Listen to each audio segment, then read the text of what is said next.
Okay, next up on the podcast, we've got Stephen Lazar from properT Network. Stephen helps time-poor professionals and business owners grow their wealth via intelligent property investment, residential property advisory, and acquisition services. Stephen helps his clients get clear on their purpose and then sources a selection of properties Australia-wide that best suits their budget, their needs, and their goals. If you want to know how to get your investment property portfolio dialed in, then Stephen is someone that can help you do exactly that. Stephen, welcome to the My Property Brief podcast. It's great to have you here, mate.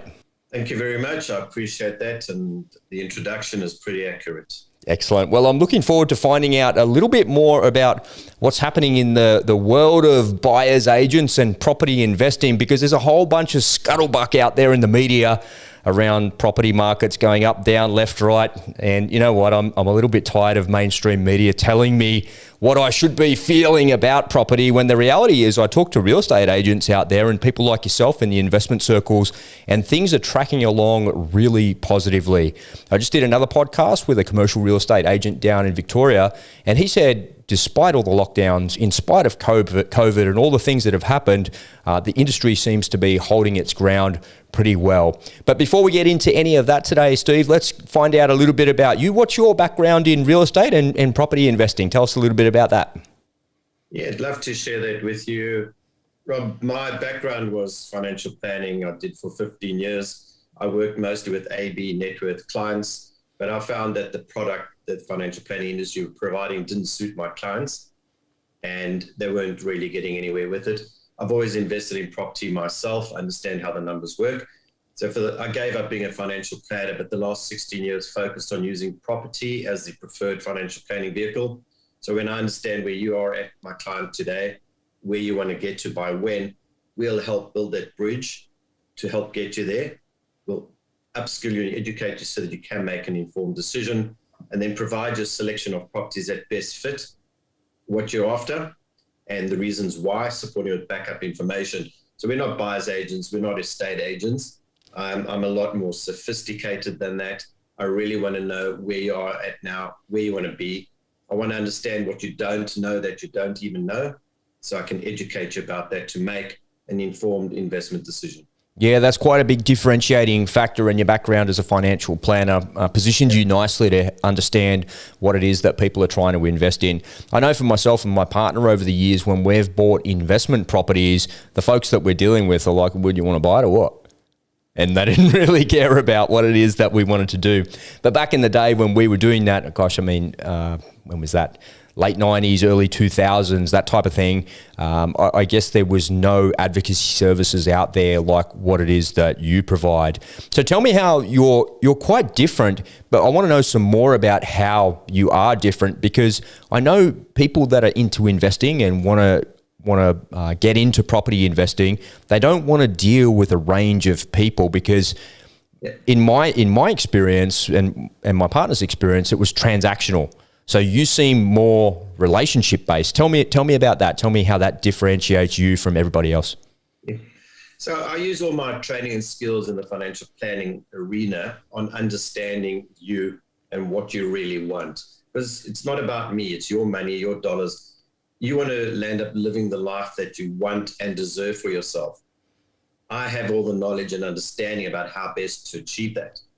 So I like to really get in deep, understand your relationship with and to money. If you've got a good relationship with and to money, you're going to make decisions that are out of your comfort zone. But when I educate you, you'll be into your new comfort zone, so you can get the results you want. 80% of people in life will never retire how they want or deserve to, have the same opportunity as you, but they have a very poor relationship with and to money. And they're comfortable here, and they're going to keep getting the same results based on the same thinking, because they're not prepared to upskill themselves into a new level where they're uncomfortable until they learn, so that you can get the new results that you want. And part of what my working with my clients is getting into their mindset, helping them see things differently.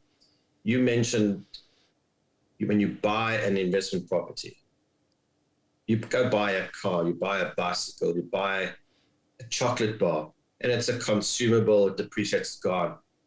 people who buy property are not investing. They're using the wrong mindset. Where if you put on an investment hat and you look, this is an investment that I'm investing in. You don't go into the bank and say, can I buy an investment? You say, I want to invest my money. And with property, you do the same thing. Change your thinking, change your mindset. Then you're going to get a better return on your investment. Very nice, beautifully said and beautifully articulated. Stephen, do you work with people that are just kicking off their property investment journey, or do you work with a full spectrum of people? Because it sounds like there's a lot of education and a lot of wisdom to share with people that are thinking about their investment property, and maybe they've got some equity in their home and they're ready to take the leap and get their first one. Do you work with folks like that? Yeah, so Rob, I'm not particular who I work with. I love to work with people who are employed because you're paying income tax and you can get a loan. That makes life easier. Who've got goals, who are personally driven and can make decisions. Whether that's a young individual still living at home wanting to grow wealth and because they've saved some money, someone in their first property, or even young people who can't afford to buy where they want to live, they become what we call a rent investor.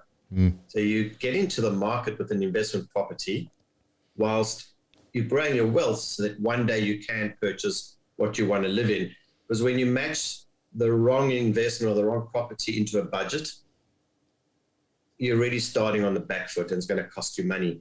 So let's upskill you. Let's get you to a position where part of what I do is matching the investment vehicle to your budget, the location, the type of dwelling, the timing, all those things. That's got to meet your end goal. And if it doesn't meet that, it's not an astute investment. Walk away from it. And just having said that, a very small percent of residential property is actually investment grade. And what I mean by investment grade is where the numbers are working in your favor. They're working hard for you. They're supporting and driving your investment alongside all the fundamentals that are required to do that. So I don't look at it as a property. To me, there's no emotion. It's pure investment. And let's take the right investment vehicle, match it to your goals. Yeah, beautifully said again. Yeah, it's well said, and it's such a good reminder. It's a poignant reminder as well. And I wish I had somebody like you in my corner back in the day when we were doing it. We got out of property. We liquidated our assets pre-2008 and did pretty well out of it, but haven't got back in. And Susie and I are being kind of like, we're going to get back in, we're going to get back in. That it's changed so much because there's lots of people like yourself out there that can do that are experts. And back in the day, we never really had a mentor or a guide or anything like that. And it was very emotional. So you're quite right in respect of those things. Stephen, tell me, you sit in a really unique position in that you're not emotionally attached to the properties that you're looking at, but you're also not necessarily looking at them in that one physical location. It's not like a home buyer that wants to go and build a property on a new development in a new suburb somewhere in a city, or they've got white line fever for living in a particular suburb that's outside of their price range. Folks are coming to you with the idea to invest, and you're sitting in a unique position to say, well, here are the places that I recommend. What are you seeing as you look around Australia in terms of prices, in terms of supply and demand? Are you seeing things that have changed since COVID, or is the market, has it settled down? Has it come back? What's going on? Tell us from the coalface what you see. Yeah, so I'm always the one who looks at the glass as being half full. But since COVID, the initial reaction with COVID, like any other market, people were fearful. But with this, after the second lockdown, things started really taking shape. Historically low interest rates, low supply, high demand, government incentives for first home buyers, in Victoria, stamp duty savings for investors, a whole myriad of things that all happened at the same time. I mean, interest rates being as low as they are predicted to stay low for a while, suddenly the fear of missing out. And this is, you mentioned the media. A journalist, my definition, is someone who's hired to fill space between adverts. Yeah. They're uneducated in most of the time. And it's a generalization. But when things are looking a bit dire, they're affecting your investment decision. Now they created the fear of missing out. They've turned a market on its head, emotionally selling more advertising by creating the fear of missing out. So suddenly prices are just going through the roof, unheard of. The demand for blocks of land because of the government stimulus in the first home buyer and home builders grants, you cannot get a block of land. You cannot get a decent block of land that's either titled or close to title because they're all being snapped up. Developers have pushed their prices up. Building costs are skyrocketing, literally going up by the day. Materials are going up. Tradies who are now saying, hey, too much work, I'm going to charge more. Timeframes to build have been pushed out as well. So the market is, if you're going to get into buy to live or own, and you're getting today, you're going to have more equity in the property by the time it's complete than if you wait to see what happens. Yeah, it's a really interesting. It's an interesting paradigm. Yeah, definitely. It definitely answers the question, and it's very similar to what the other agents that I'm talking to are seeing as well. Just in that supply and demand, like all markets are driven by that, and it doesn't matter what market you're looking at. The price of something is determined by how much people want it, because you're only ever going to get, particularly in property, right? You're only ever going to get what the market is willing to pay for it. I was scrolling just randomly through my Facebook feed in between interviews, not yesterday, the day before, no, on Monday it was, and I was scrolling through, and there's a bunch of real estate agents in my LinkedIn and in my Facebook, and this one was in my Facey, and he had a picture. He's standing in front of the sold sign, and he had a little bit of text underneath it, and it said, here was the auction, there was 20 registered buyers, 17 showed up. We thought we were going to get 2.8 for it. We ended up getting 3.85, $3,085,000. And I was like, just thinking, far out, that's a good result. That's the real estate agent you want, right, when you're selling your house. And I thought, wonder where that is. And it's like in Concord. And I looked at the address and I thought, you pay $3 million for a house in Concord, right? Even if you're going to knock the thing down and build your forever home there or something like that, it's still, really? It's just, I've never seen anything like it. And I couldn't have, when I was in property all those years ago, I couldn't have envisaged that the market would be like it is today. And what about for you, Steve? In 16 years of working in this space and investing and helping other investors, did you ever envisage something like this would be happening? Not what's happening right now, but I've envisaged growth all along. And that's why I say I've always been optimist where the glass is half full all the time, not half empty. Yeah. Across Australia, in every capital city, by design, the government are growing the population. They're building infrastructure to meet the needs of that. They need a bigger population. People have to live somewhere. Yeah, they do. And you can't manufacture land. Land is what's available. Once the land's gone, it's gone. So closer in where most people want to live and work and play, near the work hubs, always grows higher in value than further out, and always has and always will, because there's more demand here. And instead of someone commuting for an hour, they only have to commute for 20 minutes. Yeah. So the demand is higher, more centrally, and that's your capital growth's higher and your rents are going to be higher in those areas. Something like that where someone's overpaying by close to $1 million for the fear of missing out, that is ludicrous. I mean, it's unheard of. But the market will always grow, even if it's just by inflation. And if you take inflation of, say, even 3% over 15 years, it's going to be close to double what it was 15 years before. We've been in Australia 21 years, and our first rental property, the owner said to me, Stephen, what do you think this is worth? I said, mate, I've just been in the country and I have no idea. He said, well, it's in this suburb, and if it was over the road in that suburb, it would be worth 400, 450. But because it's in this suburb, it's worth about 350. Today, that home is $2.5 million, 21 years. Gosh. Yeah. And that was prior to COVID. Yeah. So now it's probably close to 2.5, 3 million. Yeah. And it's a knockdown. So that's what happens when demand outstrips supply. When Australia opens its borders, there are so many people that want to live here because they've always viewed Australia as the lucky country. And now the way we managed COVID, it's even luckier. And they want to get out of where they're living, and all the new skills are going to come into Australia. They need somewhere to live. A family cannot live in a 2-bedroom or 3-bedroom apartment. So they're going further out. And that's why the satellite cities further out of Melbourne, Sydney, Brisbane they're all going through massive demand and growth. People can work from home more easily now. And regionally, the prices are really significantly growing and the rental yields are incredible. Vacancy rates are exceptionally low. Yeah, that's a really key point that you're describing there. One of the other agents that we had on last month's podcast, his name's Lee Dixon, and he works up in Port Macquarie on the mid-north coast of New South Wales. And Lee does a lot of work in the land releases up there, and it's exactly what you said. As soon as the land release comes out, the developers are buying it, everyone's buying it. It's like, where can I get some more? So he doesn't have the problem of not enough listings. He has the problem of not enough listings, if that makes sense.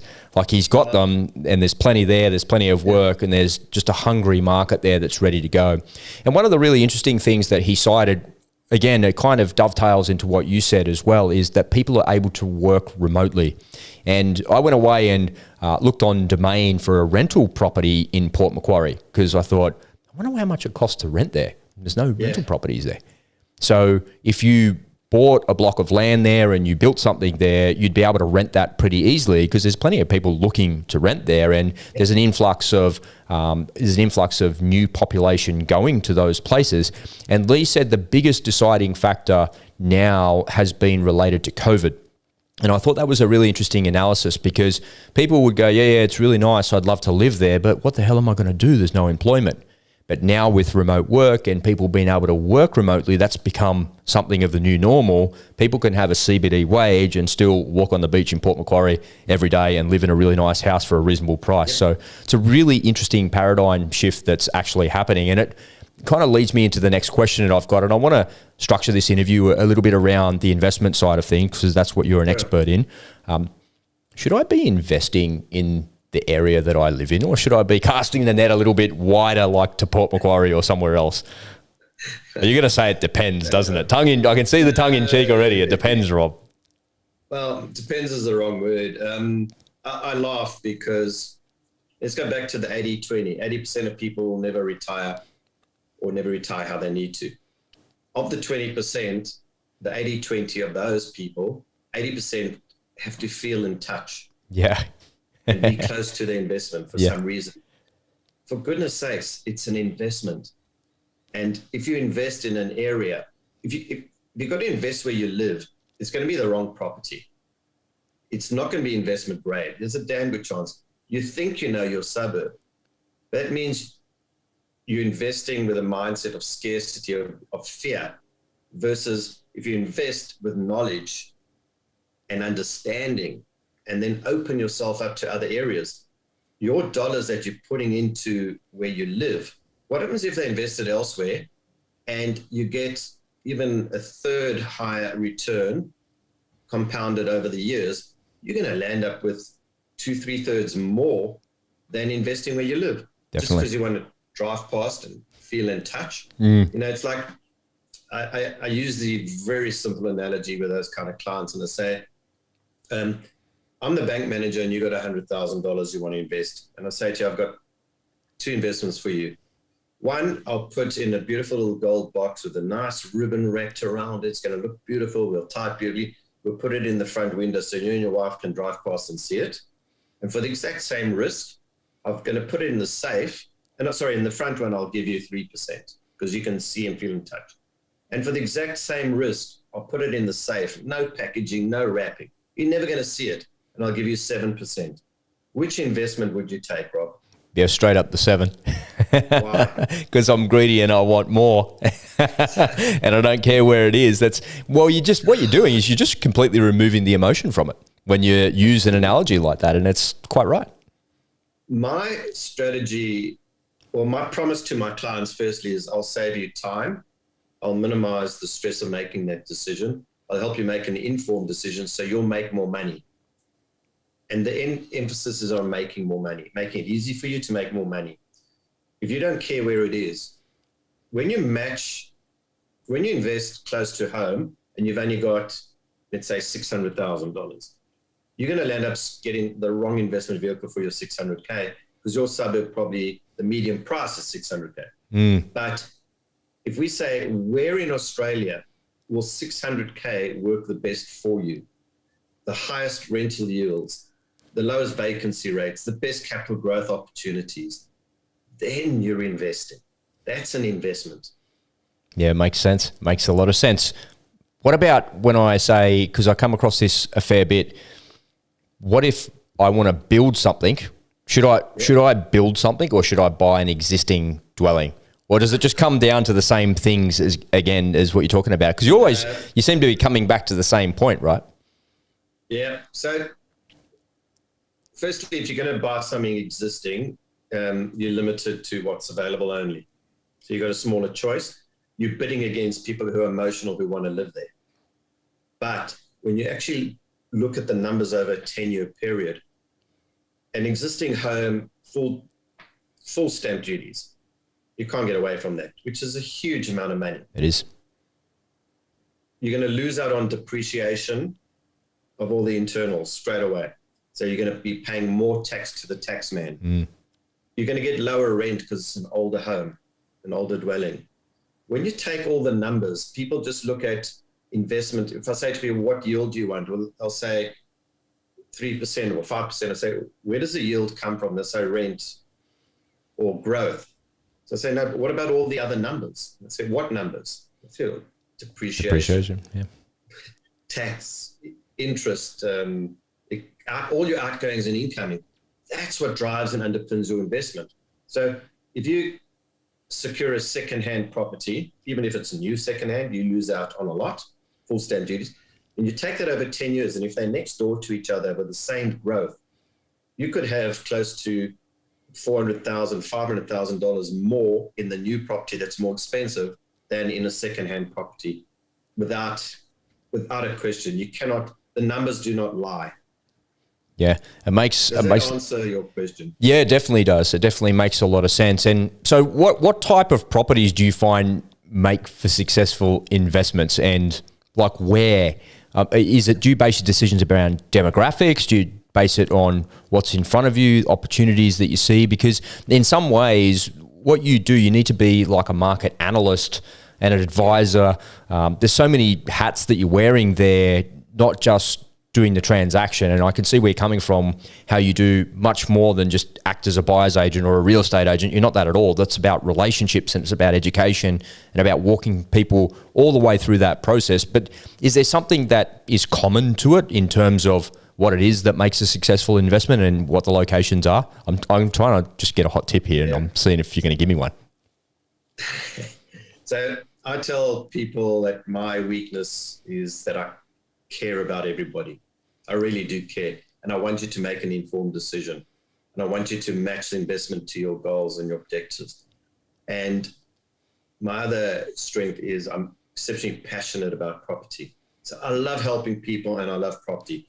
I reading 7 days a week. So I'm always taking in stuff. I'm subscribed to a lot of things, not journalism, not media. Reports, industry reports, market reports, bank reports, things like that. So I'm always taking in information, and because I've been doing it for so long, you can say to me, this is my budget, this is what I want, what location, and I can pinpoint an area for you, whether that's in Northern Queensland, Southeast Queensland, New South Wales, Victoria, Adelaide, Western Australia. So I've got my head around what's going on in the industry. And when I know what your budget is and what you want to achieve, I can say, based on that, these are the locations we should be focusing your investment on. And then I'll match that. So I don't have a favorite, because you might say my budget's 500. That's all I've got. And I'll say, well, for 500, you're not going to get there, but we can only get here. And over there, which property is best going to match your 500 to give you the results you want? I think I've gone a long way trying to answer that, a long way around it. But did that answer the question? Yeah, I think what you're saying is go from big to small, and just the level of education, and just you're so immersed in it, you kind of know. I think professionals that are really dialed into their industry are like that. You can ask me a question about podcasting and I'll tell you. And it seems like the most random stuff in the world to somebody that's not in it. And if I ask you a question about property and investing and I've got $500,000 to do it with and I want this return, And it seems like a random thing that you know that, but it's because you're completely immersed in it, which is really good. In that same line of questioning, Steve, if 80% of the world's population don't do and don't retire the way that they want to, and you've referred to that a couple of times, why do you think that is? Is that just their mindset around money, or is it their circumstances? Why don't people develop the life that they deserve for themselves and for their family, not at retirement, but on the lead up to retirement? Why don't they enjoy their lives more by doing these things? Because whenever I talk to somebody like yourself that's in these investment circles, it always seems really logical and simple. And there's plenty of people out there to help, and there's so much education out there with podcasts, with audiobooks, with everything that's out there, but people still don't do anything about it. Yep. In my 15 years financial planning, and it took me 14 years after that to learn the reason, because I've always asked that question: why we're all born with the same amount of self-worth? Yeah. Self-worth. We're all being given the same tools, yet the limiting factors that have been placed on us by parents, by teachers, by friends, by people we associate with, either we act in a scarcity mindset, like we never have enough. So let me be frank, I'll give you my live example. My father always used to say to me, Stephen, as long as you've got your health, you've got your wealth. So you can do anything you want in life. As long as you're healthy, you're wealthy. And I didn't realize he always used to say that, and that became my mantra. So as soon as I was doing well, I would say, hey, reward yourself, take it easy. And my income would drop. And then I'd do well again, because I've most of my life been self-employed. And I never knew why. And my mindset and relationship with money was, I used to correct for the mistake as soon as I had enough money, because then I was outside of the belief my father gave me. So people grow up with beliefs in their families. You see Uncle Joe, he's driving a Mercedes. He had to have stolen the money from somebody to get that. You can't just be, rich people are evil. Money is evil. Bullshit. Money allows you to make many, many positive impacts on your life and other people's life that you're surrounded with. So in those discussions, if I can just help the top 10% of the 80% of people to get over the line and change their thinking, fantastic. And in the 20, your why, your purpose for the investment, what you really want that money to do. It's not just about making money and growth, but you want to help a charity. You want to retire so you can do something that you've always wanted to. What's your real why, your purpose for investing? That is the only emotional hook we need. But the rest, you remove the emotion, match it to your goals, and off you go and start building a portfolio. Yeah, I love it. It's beautifully articulated, and it's a great reminder. I'm so glad that you've come on the show to share your knowledge here today, Stephen. If people want to connect with you and find out more about what it is that you do, and if you can help them, what's the best way for them to do that? Yeah, reach out to me, mobile, website, phone, look me up on LinkedIn, Facebook. I'm kind of all over the place. Not sure what you put up afterwards, but happy to share all my contact details with you and your listeners. And even if it's just to ask me questions that everyone's got questions about property, but they're not sure who to ask because they think it's a stupid question. Yeah. So reach out to me. I love questions, and be open to being challenged, because if you're not open to being challenged, you're going to stay in your comfort zone and you're going to keep getting the same results. But if you want new results, be open to being challenged. Talk to me. Let's have some fun. I'm open to being challenged. I love learning. So I want to share that with you. So if you can share my details afterwards, Stephen Lazar, properT Network, love to work with you. Yeah, absolutely. Ladies and gentlemen, as always, just take a little look at your phone, and all of Stephen's details are right there. So make sure you reach out to him and connect via social media. Visit his website and give him a call if you've got any questions. Stephen, that wraps it up for today's segment and today's show. Thank you so much for coming on the My Property Brief podcast. We look forward to speaking with you next time. It's bye for now. Rob, thank you so much for the opportunity. I really had some fun with you and look forward to doing the next one. See you, mate. Take it. Bye.